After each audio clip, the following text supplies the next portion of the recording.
रामायण में आपने राजा जनक और माता सुनैना का नाम जरूर सुना होगा, लेकिन क्या आपने कभी सोचा है कि माता सीता का जन्म ऐसा क्यों था जो आज तक पूरी दुनिया को चकित करता है? अगर आप इस रहस्य को अंत तक जानना चाहते हैं तो हमारे चैनल को सब्सक्राइब जरूर करें, क्योंकि ऐसी भक्ति कथाएं दिल को छू जाती हैं और सोच बदल देती हैं। बहुत प्राचीन समय की बात है। मिथिला नगरी समृद्ध थी, लेकिन अचानक धरती रूठ गई। आकाश से बादल गायब हो गए, नदियां सूखने लगी और खेतों में अन्न उगना बंद हो गया। प्रजा के चेहरे पर भय था और राजा जनक के मन में एक ही प्रश्न, क्या ये किसी भूल का दंड है? राजा जनक केवल शासक नहीं थे, वे एक साधक थे। उन्होंने समझ लिया कि धरती को केवल आदेश से नहीं, सम्मान से जीता जाता है।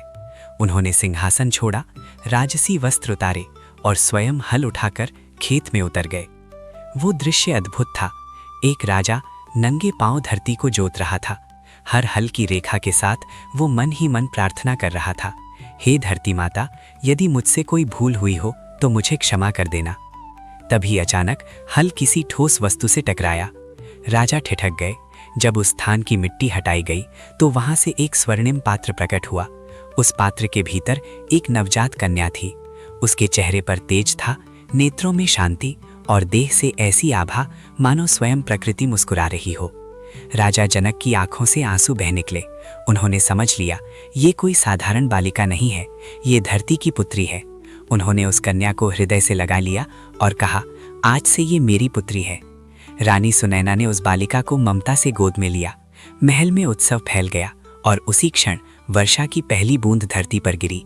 अकाल समाप्त हो गया। उस कन्या का नाम रखा गया सीता, क्योंकि वो हल्की रेखा से जन्मी थी। लेकिन वास्तव में वो केवल धरती से नहीं, धैर्य, त्याग और मर्यादा से जन्मी थी। वाल्मीकि रामायण कहती है, सीता का जीवन स्त्री के बलिदान की कथा नहीं, बल्कि अटूट आत्मबल की कहानी है। उनका जन्म ही ये संदेश था कि जो धरती से जुड़ा होता है वो टूटता नहीं, बस सहता है। और शायद इसी कारण आज भी जब धैर्य की बात होती है तो सबसे पहले माता सीता का नाम लिया जाता है। अगर ये कथा आपके हृदय को छू गई हो तो इसे दूसरों तक पहुंचाइए, क्योंकि रामायण केवल पढ़ने की नहीं, जीने की देन है।